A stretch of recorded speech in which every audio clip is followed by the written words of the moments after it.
हर की पवरो बाटे खाली दिल भाषण ये जान लगिया कहतिया का कहतिया हर की पवरो बाटे खाली दिल भाषण ये जान तो तार भैया कहता का हर की चलेला जिला में हमारे शासन ये जानू हर कदमवा हटे भूत छुई न प्रशासन तो ये गाना के सुनने वाले एक बार जोरदार ताली पीछे से भी आपसे बताइए कि गाना कैसा है।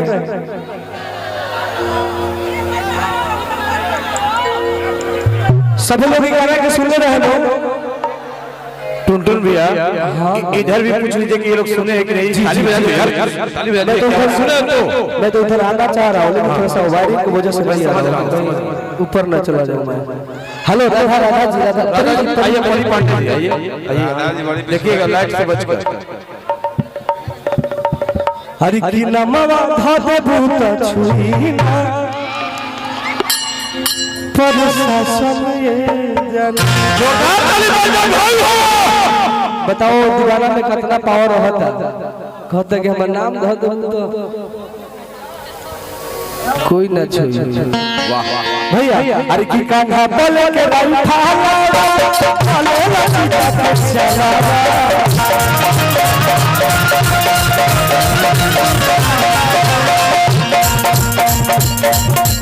कान्हा बोले के राई थाला चले लगी चला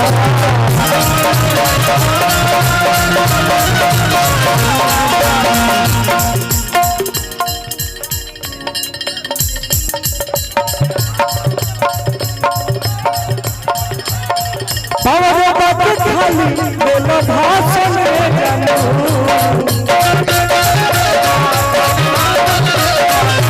पावर बात खाली बोलो भाषण बस गुरुजी बस यही चाहिए मुझे। अरे की पावर बात खाली और बोलो भाषण जानू हरि तो चलेला जिला में हरि की चलेला जिला में हमारे शासन जानू। भाई भाई भाई भाई दिल से धन्यवाद भाई, पीछे से पैसा मिला तो बड़ी अच्छा लगेगा। हरि की चलेला जिला में हमारे शासन जानू अरे तन्ना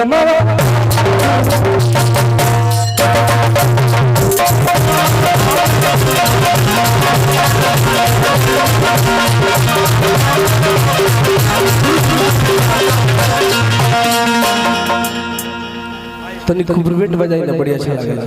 और राधा अरे तन्ना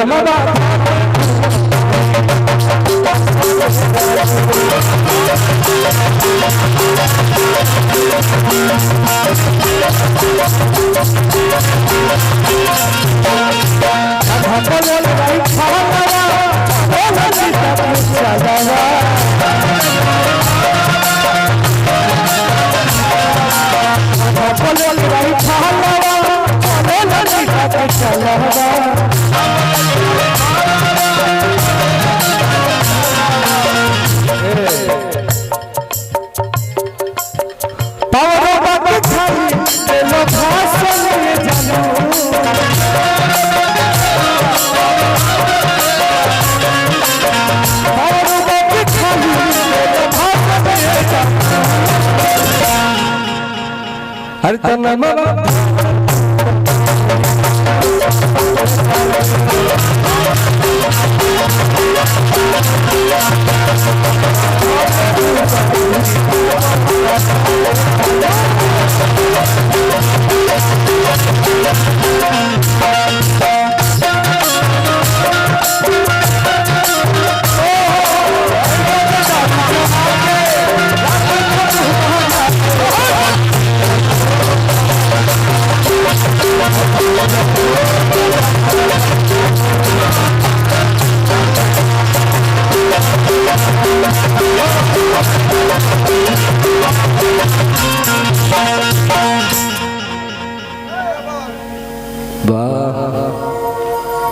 एक पैसा दगाए के ना चाहिए, सब बटोर लो, सब बटोर लो बाबू।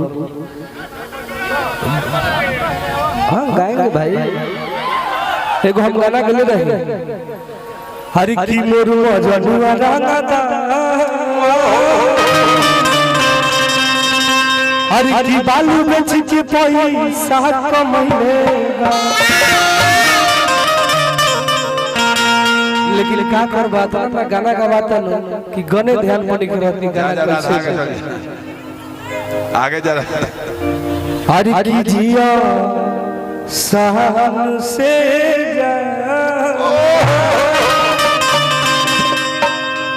हरि की कवन बोली अपन परखा,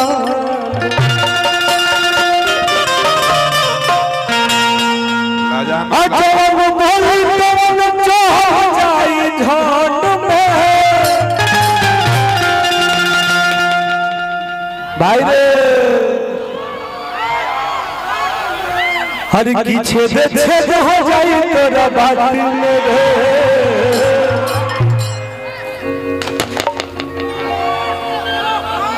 मार भाई मारते रहो। हरि की छेद हो जाई तोरा बात में रे। तुम्हारी शिक्षर के छो बोलो छाती में रे, छाती मेरे पावर होला खाली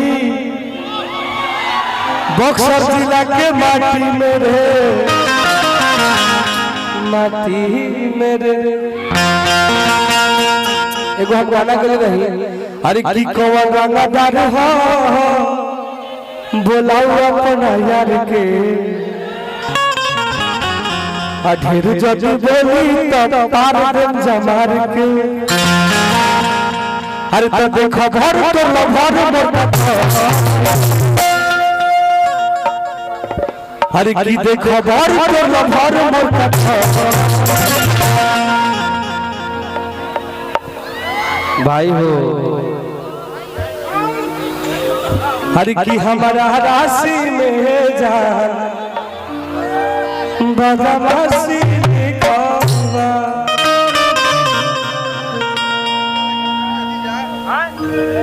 बहुत सारा गाना तारा लोग के प्यार पावे खातिर हम गइले बानी, जौना से तू लोग हमरा के ज्यादा से ज्यादा प्यार दलो। टुनटुन भैया, हाँ गार्जियन, ये रवि यादव जी के जीजा जी हैं, आइए ना, आइए जिनका आज तिलक उत्सव, आइए बिस्मिल्लाह। आइए देखिए दुल्हे राजा के जीजा जी की तरफ से बहुत बहुत अरे कोई ताली बजा दो, क्या बात है, तो सम्मान। वाह वाह ऐसे ना ताली बजा रहा भाई, होने वाला बजा रहा तो मोबाइल चलाता है, तो मोबाइल चलाता। दुल्हे राजा के जीजा जी की तरफ से लाखों लाख रुपए का पुरस्कार और सही प्यार बना रहे।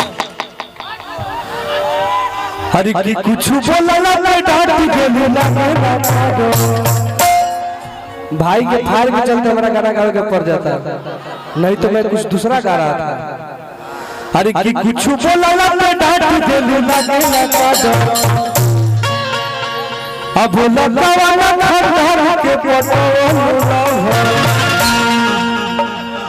हरि तो छेद हो जाई तोरा बाती में,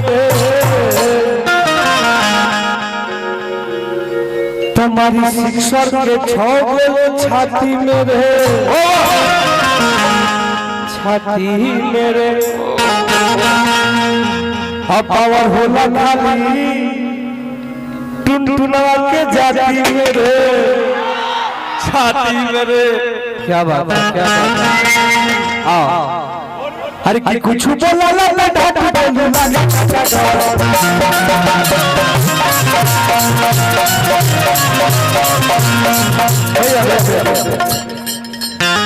देखिए हमारे बिहार के नंबर 1 म्यूजिशियन के रूप में हमारे गार्जियन लोग आए हैं।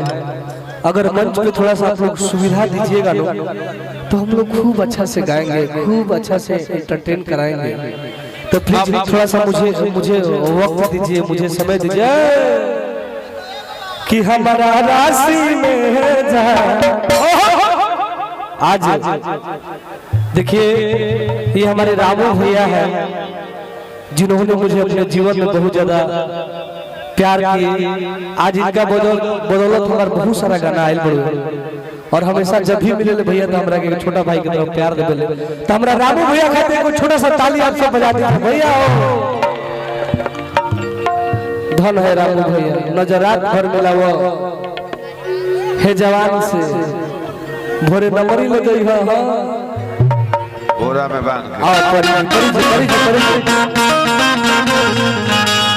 होगा सब होगा है गुरुजी हे रतन भैया थोड़ा सा भाई के देखते हुए और थोड़ा सा इधर आप थोड़ा सा हटे ना थोड़ा सा बस थोड़ा सा हरि की कुछ बोला पे डांट दे लूना अब बोला बाबा खानदान के पोटो हरि तो छेद हो भाई तोरा बात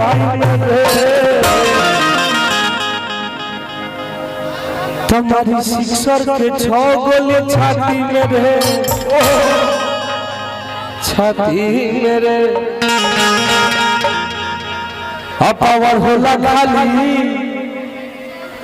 बिहार यूपी के माटी में रे माटी में रे हमारे गार्जियनों की तरफ से बहुत बहुत पुरस्कार बा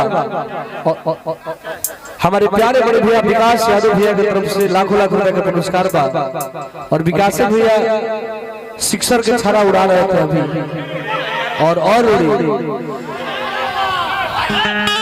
एगो हम गाना गले रही छोड़ी के यार हथियार वाला रे खोजले भतार ते तो थार वाला रे लेकिन ये सब गाना जब रिकॉर्डिंग हुई तो बहुत बढ़िया मजा लगा लेकिन कुछ गा लिया अरे की तोरा बजनुआ रे चलुआ 18 गो मर्डर केसबा एगो लड़की अपना दीवाना राशि के गुंडाई देख के परेशान हो रहती है कहती है का अरे किया रंग जुवान जान कला हो अपनिया बना के लेके चला हो अरे की तो हवे चिंते से पागली के भेसवा तब लगवा कहता का अरे की तोरा मजनुआ पर रे गुरुजी वही चीज चाहिए मुझे अरे की तोरा मजनुआ पर रे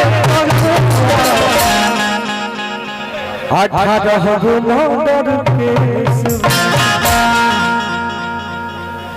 हरि की नाम बराबादी हमर काम बराबादी अमन बात घर रत चल कर सा आँख भई लाल कोनो कांड कइले बाड़ा आज बोला काना के रिमांड कइले बाड़ा दीदिया से मिलल हटे खुफिया खबर तू दहेज में दुनाली के डिमांड कइले बाड़ा आज हम जौन भी गाना गावत नहीं जौन गाना के हमरा भरपूर प्यार आशीर्वाद मिलता गार्जियन क्या कर सकते हैं और जितने भी हमारे प्यारे भाई हैं अगर थोड़ा सा आप लोग हमारे म्यूजिशियन को थोड़ा सा समझिएगा तो अच्छा होगा थोड़ा सा आप लोगों से हाथ जोड़ के विनती है सारे लोग हमारे अपने हो हाँ हाँ हाँ हाँ हाँ आओ भैया रतन भैया लड़का कहा था अरे की कुछ बोला ना बेटा ढूंढे मिला अब बोलो कौन धान के पटवा भैया भैया भैया भैया क्या बात अरे की कुछ बोला ना बेटा ढूंढे लगे लगा गुरुजी हमारा आवाज जाता है थोड़ा सा बहुत कम होता थोड़ा सा मिला के नौजवान हूँ मैं वोकल बढ़ाइए, वोकल बढ़ाइए। देखिए हेलो हेलो हेलो म्यूजिशियन भैया से साउंड वाले भैया से आग्रह करके इनका थोड़ा सा वॉल्यूम बढ़ा दीजिए। गाएंगे टुनटुन भैया का वॉल्यूम बढ़ा दीजिए। कम से कम मेरा आवाज हमारे म्यूजिशियन लोगों के पास जाना चाहिए, हमारे भगवान की जनता के पास जाना चाहिए, और थोड़ा सा शांति बना के आप लोग रहिए। जी जी जी मेरे भाई, देखिए स्टेज एगो